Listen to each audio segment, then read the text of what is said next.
थुंग थुंग एक शिकारी था जो दिन भर जंगलों में भटकता रहता और जंगल के मासूम खूबसूरत परिंदों का शिकार करता, फिर उन्हें पिंजरों में कैद करके गांव के बाजार में बेच देता और ढलते सूरज के साथ बीड़ी फूंकते हुए धीरे धीरे घर की तरफ लौट पड़ता। थुंग थुंग अपनी बूढ़ी माँ के साथ रहता था जो अंधी थी, लेकिन फिर भी वह हर वक्त उसे समझाती रहती, बेटा, किसी की आजादी छीन कर तू कभी खुश नहीं रह पाएगा।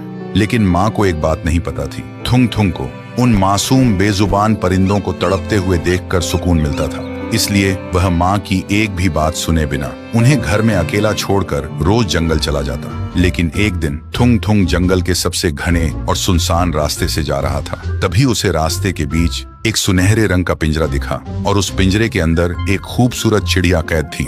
देखते ही थुंग थुंग की आंखों में लालच आ गया। उसने सोचा इसे बेचकर तो बहुत पैसा मिलेगा, लेकिन तभी उस पिंजरे से एक रुला देने वाली आवाज आई, मैं सदियों से इस पिंजरे में कैद हूँ।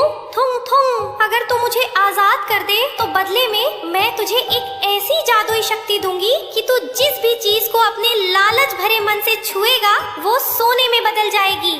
सुनते ही थुंग थुंग खुशी से पागल हो गया। उसने बिना सोचे समझे पिंजरे का दरवाजा खोल दिया। चिड़िया बाहर आई और हवा में उड़ते हुए बोली, याद रखना थुंग थुंग, ये पिंजरा कभी खाली नहीं रहता। तेरे हर लालच की कीमत तेरा कोई अपना चुकाएगा। लेकिन थुंग थुंग ने उसकी चेतावनी पर ध्यान ही नहीं दिया और वह तेजी से अपने घर की तरफ दौड़ पड़ा। घर पहुंचकर उसने लालची मन से सबसे पहले अलमारी को छुआ। देखते ही देखते वह सोने में बदल गई। फिर उसने पुराने बर्तन छुए, वो भी सोने के हो गए। देखते ही देखते थुंग थुंग ने घर में सोने के ढेर लगा दिए। थुंग थुंग अब अमीर हो चुका था। जो थुंग थुंग पहले बीड़ी फूंकता था, वह अब महाराजा के जैसे सोने के सोफे पर बैठकर सोने की बोतल में दारू पी रहा था। लेकिन इन सब के बीच वह अपनी बूढ़ी माँ को भूल गया। 7 दिन बीत चुके थे, उसने अपनी माँ को एक निवाला खाना तक नहीं दिया था। फिर वह नशे और घमंड में झूमता हुआ माँ के कमरे में गया और हंसते हुए बोला, माँ, देख तेरी आजादी वाली बातें गलत थी। देख तेरा बेटा आज राजा बन गया है। लेकिन माँ ने कोई आवाज नहीं दी।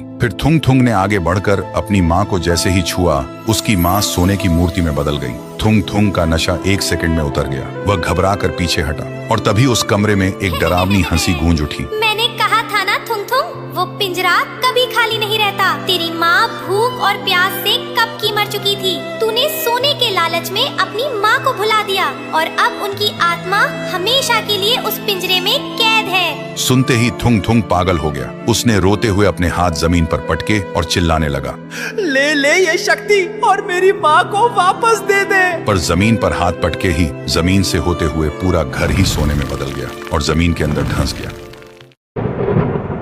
थुंग थुंग एक शिकारी था